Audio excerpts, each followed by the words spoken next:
Good evening. Welcome to Left, Right and Centre. I'm Vishnu Shom. On the program tonight, after Gyanvapi, a lawsuit demanding the removal of a mosque in Mathura said to be built on the birthplace of Lord Krishna is allowed by a court.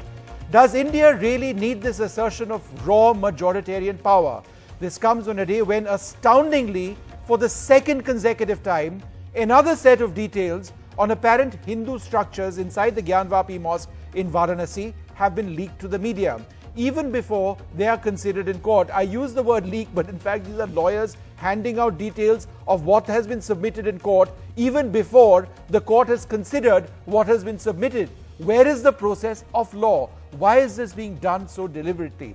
On our program tonight, our big debate, the case against Mathura's Shahi Idgah from Kashi to Mathura is the Babri script at play. First up, I'm joined by the senior advocate and Congress leader, Dr. Abhishek Manu Singhvi. Dr. Singhvi, is this about settling scores historically with Aurangzeb, or is this about, and I'll be blunt, telling members of the Muslim community in India what their place in this India should be? It's quite frankly disgusting, very sad and very repulsive what I'm seeing. I'll be very pointed, but there is, of course, as you know, a legal aspect to it. But there are far bigger and more important political and social aspects.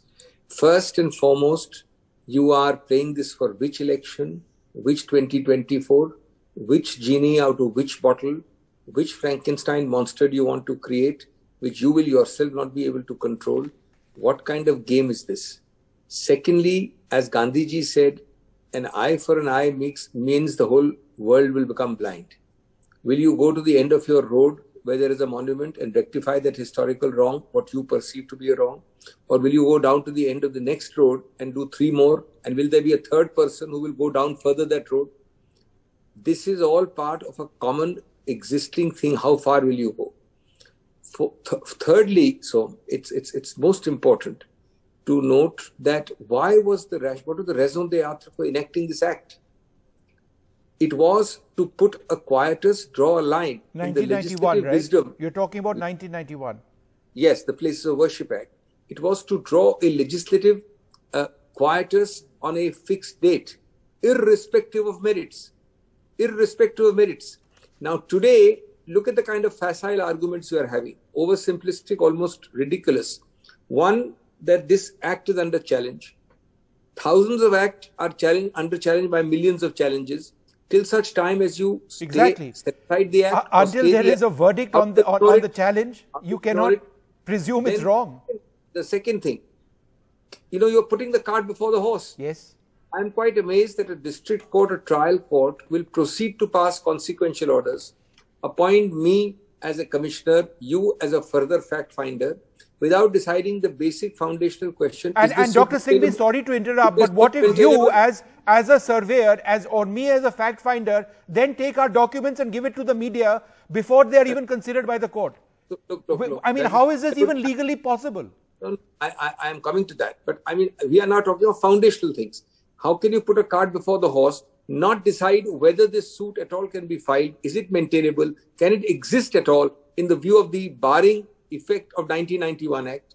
And on the other hand, but Dr. Singhvi, I really want to know this one point, sir. How can anybody leak this out? Well, and his lawyers are giving it to journalists and saying, "Ye dekhiye, ye mila hai hame iske andar." Point by point, not once, twice. This is obviously a very depressing, sad, horrendous practice. It is being created and in a very official manner, very organized manner, very, very orchestrated manner, I have no hesitation of saying, to create an ambience, to create merits where you can't go into the merits. To put pressure on lower courts? Does that work? Is that why it's being done? Exactly. You see, the threshold is, can you go down that path?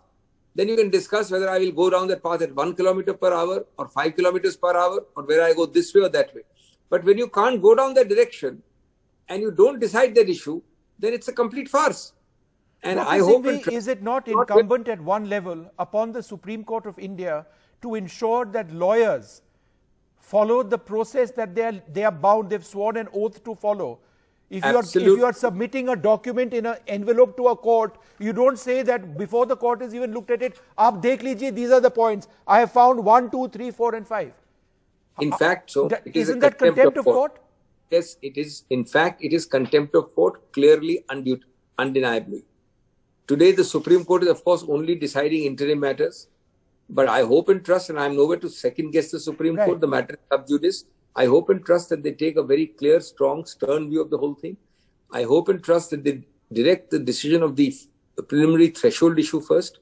I hope and trust that this kind of a complete khilwad with our process by interested parties, be it advocates, be it plaintiffs, be it defendants, be it bystanders, it's making a joke of the whole system. The sanctity of the system is at stake. I think the sternest action should be taken, and let me be very clear. The last and the only hope on this is the judiciary, is the apex court, and I am sure that everything possible will be done by them to stand this test and to come out to show that the judiciary can deal with these situations in flying colors. Dr. Singhvi, thanks very much for being with us. I wish you were part of the debate that follows, but thanks very much for clarifying those points. We are joined at this stage by Devanshu Khandelwal, lawyer for Ranjana Agnihotri, one of the petitioners in the case in the Mathura case, which has come up now after Gyanvapi. It's now the Mathura case, the Janam Bhumi over there, the Krishna Janam Bhumi, and the construction of a mosque which has existed for a long time. That's been challenged now in court. It's opened a Pandora's box. Did Gyanvapi earlier on. Shashank Shekhar Jha, Supreme Court lawyer, joins us. Shant Pratap Jatav of the BJP with us. Sabha Naqvi joins us as well. And also Mahmood Paracha, senior lawyer in the Supreme Court. Devanshu Khandelwal, let me come to you first. Yes. If you just look at Ayodhya and what the verdict in Ayodhya was, let me quote, "Human history is testament to the rise and fall of rulers and regimes. The law cannot be used as a device to reach back in time and provide a legal remedy to every person who disagrees with the course of which history has been taken." This is the law. If this is the case, why are we now looking at Mathura after we've looked at Gyanvapi and Varanasi? Actually, with respect to the Ayodhya case, it is the phrase or the words which you have quoted to me. Yes. It is not a reasoning of the judgment. It is a passing remark which have put to us. In our case, with respect to Mathura is concerned, we have moved the cancellation of a decree and compromise which has been there. We are not praying before the court with respect to conversion of any premises to some other premises. Sir, let me also quote to you the Places of Worship Act 1991. You know so well for our viewers. Yeah, Section 3 of the Act prohibits the conversion of a place of worship of any religious denomination as it existed on August 1547 into a place of worship of a different religious denomination. We can certainly debate this from a historical standpoint. Absolutely, why not? But you can't change the status quo. It's there in black and white, sir. That's what I'm saying. In this scenario, recently, there was judgment in our favor. The Honorable District Justice categorically held that there is no applicability of Section the Act of 1991 with respect to this case, because here we are seeking a very innocent relief of cancellation, declaration, and mandatory injunction with respect to this property.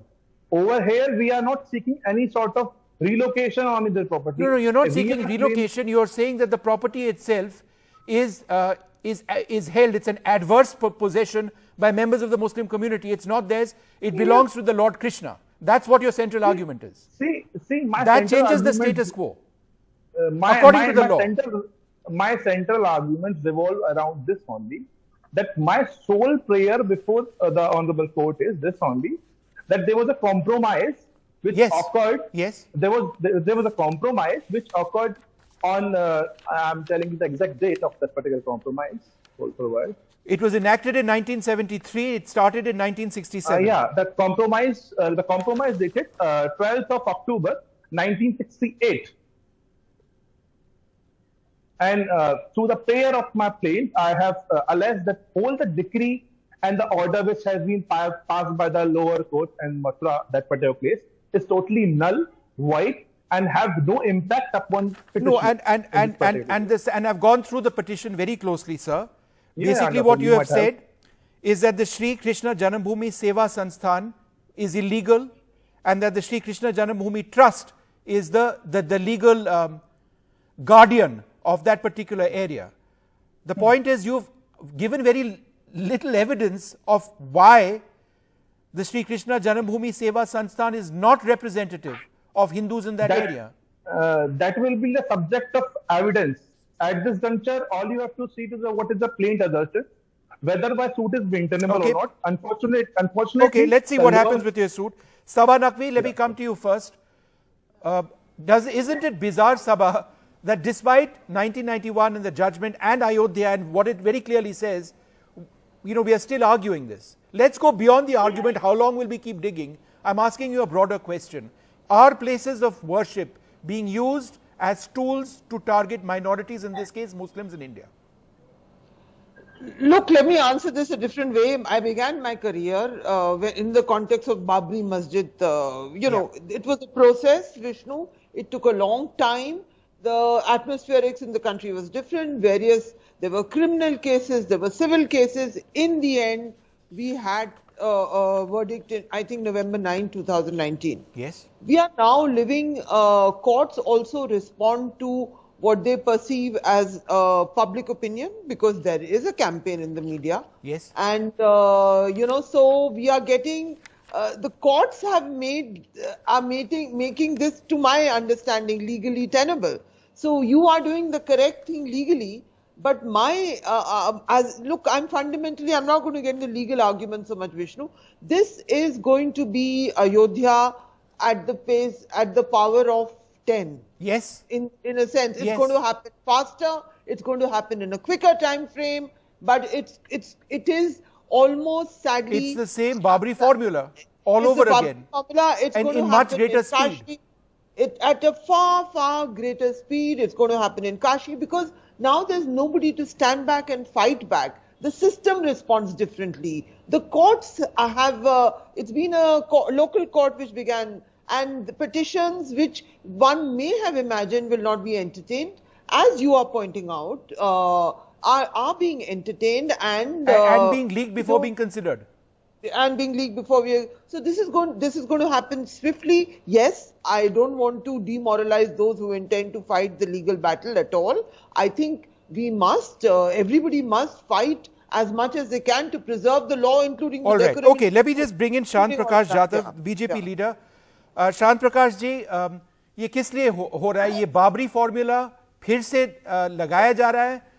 Where does this place Muslims in India?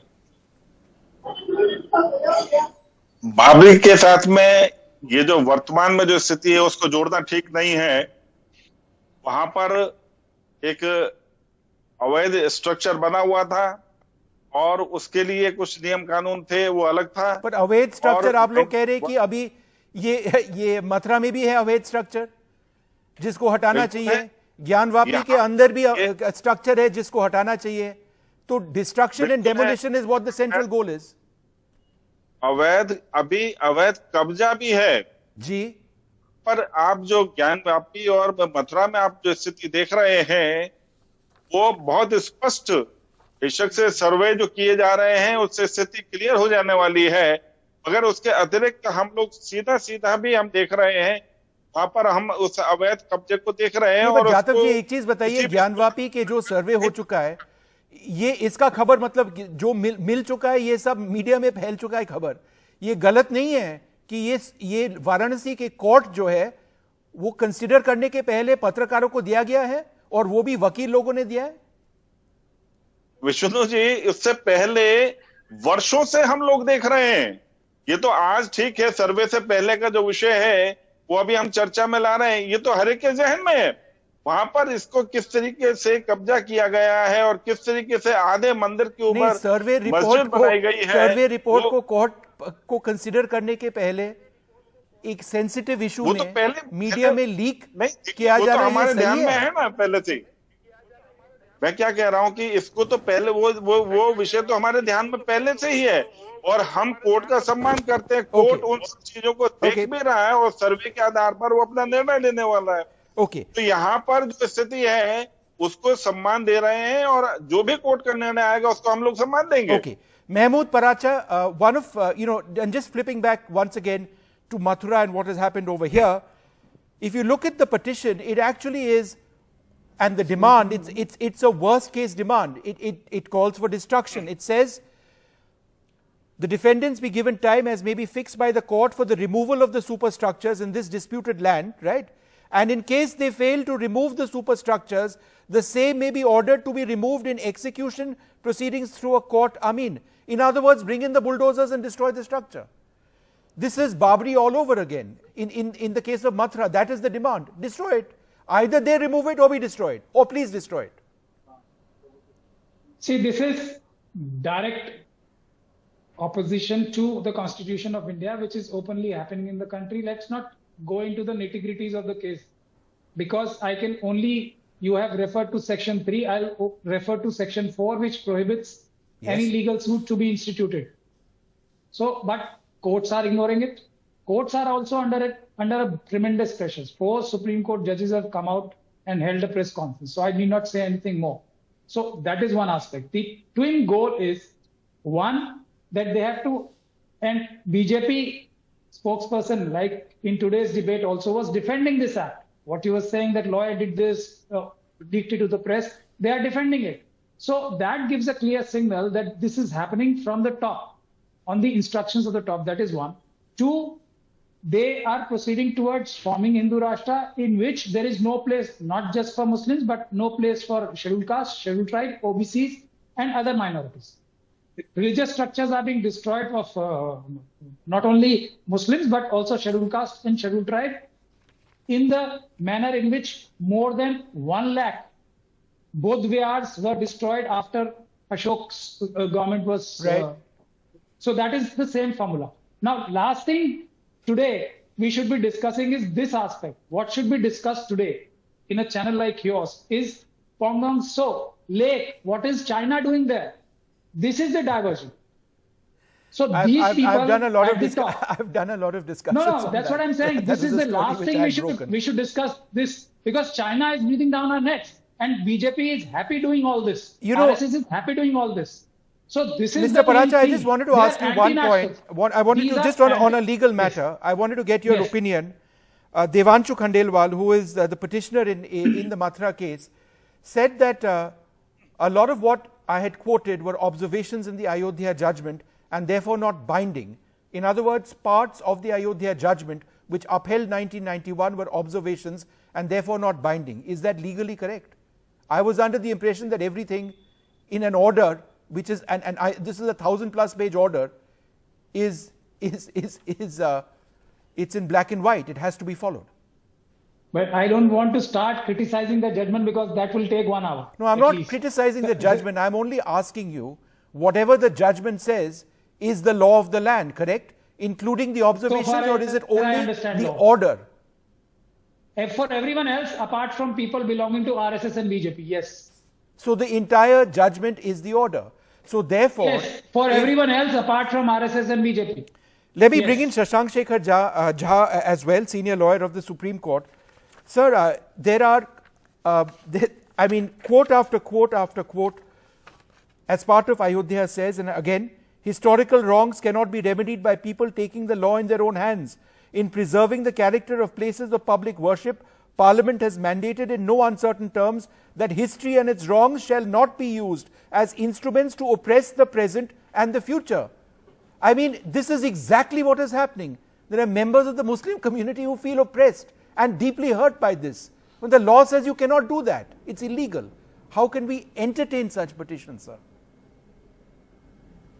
Namaste Vishnu and fellow panelists. I guess there are 3 pointers here. Yes. One, I don't think anyone is taking a law in their hands. It is a proper machinery provided by the Constitution of India, through which people have went or approached court with respect to Mathura case. Now, second point is, how much do we have to dig, or how much correction do we have to take? I guess according to me, being a law student, myself a practicing lawyer, I think as much as it requires. You cannot let supposedly the status quo is Taliban is ruling Afghanistan currently. That doesn't mean that you will allow it to continue. So we have over 4,000 throughout plus years of history centuries. in our country. Do you want us to dig that? Because I mean, in terms of what I'm just archaeology, saying is the way it works is that civilizations are often built one upon the other. The process of these claims would be endless. Vishnuji, there are two things again. One, civilization over other civilization is completely fine, but plunder over civilization is not good and it needs to be corrected. And point number two, if Hindus do not associate themselves with Ravan, then why is Muslim hellbound to connect themselves with Aurangzeb? We do not need to confine ourselves with such small ambiguity. No, but who is if Hindus align we? themselves with Ram, If Hindus align with them, isn't that the problem? Yeah, if you use the word we and believe that that is reflects or should reflect the opinion of Muslims as well, that's majoritarianism, and that's exactly what this is not about. Aurangzeb may have been a terrible man, but he was a ruler at a particular period of time, and he created religious structures which are deemed to be religious by some. And maybe it's a historical wrong, maybe it was entirely incorrect, but there is a law which says prior to 1947, it's one thing. Prior to 1947, maintain the status quo. Why are we not maintaining the status quo? Vishnuji, there are multiple laws which you yourself has opposed in this very channel, including CAA and farmer law. So let's not talk about that. Law can be changed again any You're time. a lawyer, I'm not. I don't understand how conceivably you can mix CAA and anything else with this. I'm asking you about Ayodhya, I'm asking you about 1991. I've got my research right over here, sir. I can quote this, and you are bound to follow it, sir. Of course we can debate it. Vishnuji, let me, yes, Vishnuji, just 30 seconds. Go ahead. One, this 1991 Act is itself in challenge before Supreme Court. So let also it be, in this let it be challenged. Case, one intervention it has still already been stands filed. at the moment, sir. One intervention has already been filed stating, Vishnuji, let me at least have 20 seconds of my time. Sorry. 20 seconds. One, in this particular case also an intervention has been filed stating that 1991 Act does not apply on this case because of section 4. Now second point is, you are saying that he was a ruler and why should we eliminate or distinguish against Muslims. I am just saying that Aurangzeb was no ruler of Muslims at all. The rulers of Muslims were others who we consider as great leaders. Sure. If Hindus consider themselves aligned to Ram, why not Muslims should also consider themselves aligned to Pagambar? I don't think Aurangzeb was ruler of anyone or king of anyone. No, sir, he was a tyrant, he was a terrorist, he was a murderer, he was a necessarily aligned to Aurangzeb. They are aligning themselves to a place of worship. Obviously, when you destroy a particular place of worship in order to construct your own, even Islam does not allow that. All right, when okay. Islam says Sabha, that would you like only to come in over here? Places, according to the legal point of view. Vishnu, just 10 seconds. Vishnu, just 10 seconds. Yes. Islam says that only two point of places can be allowed for worship. One which is donated, and other which is the private property of a Muslim man. In this case, this is the third category in which it says that it was a Hindu property which was illegally destroyed by a Muslim invader. Well, that's debated, but Sabha, please respond to that. That this was illegally acquired, this land, and therefore it's not part of the Hindu, it's not How can I look, Aurangzeb, whatever it was, there was a period in history, ruled India among the Mughals. I think he had the longest reign and the greatest geographical territory. Having learnt history in one of those liberal colleges of DU called St. Stephen's College. But nevertheless, he did rule the territory that is now part of it is in India, whatever it was. I would just put a very humble submission, because I don't want to get into the meme, is that why is the Bhima Koregaon, why did a section of the Dalits fight with the British Army? Just investigate that. You want to look into historical wrongs? There are all sorts of historical wrongs. I think you and I should be friends and we should build this country with harmony. However, Vishnu, if this is the argument, Vishnu, we are getting. No, but it's an then important we should also argument, go for 1947. Shashankji. Why And I'll tell you why it's important. There was a compromise in Mathura which was arrived at. From 1967 onwards, there was a compromise which was arrived at. Now you can say that that compromise was some sort of a conspiracy, but what 50, 60, 70 years later, in a case filed in 2020, you are saying that that is a conspiracy. Why don't we look at it as being that there was an agreement which was reached for peace so that people could work, could live together? Can I just say one thing very simply that Vishnuji, it is a Vishnuji, when Sabha is talking about Bhima Koregaon in terms of history, she must also think about 1947 and look into the aspects why partition of India actually happened. If that much history she wanted to go, I don't understand the connection. But my only limited point is understand the connection between Bhima Koregaon and a 2020 petition filed in the Mathura case. Anyway, look, I'm out of time, so I have to interrupt everybody over here. And I apologize for that, but I will end this program on a couple of points, a couple of viewer feedback messages, but also, and I want to read this, paragraph 652 of the Ayodhya judgment. This court cannot entertain claims, this court meaning the Supreme Court of India cannot entertain claims that stems from the actions of the Mughal rulers against Hindu places of worship in a court of law today. You cannot entertain these claims. For any person who seeks solace or recourse against the actions of any number of ancient rulers, the law is not the answer. Our history is replete with actions that have been judged to be morally incorrect and even today are liable to trigger vociferous ideological debate. Let us have that vociferous ideological debate, but let us not have another Babri chapter in our history, because we know where that leads. Let's not destroy our India. A couple of points which have come in. Viewers, Tushar writes in, he says, why is the government and the court trying to create an atmosphere of riots while ignoring the real issue of economic slowdown and price rise? Atul Kumar says, is it all just for politics and nothing else? Two important questions. Out of time on Left, Right and Centre.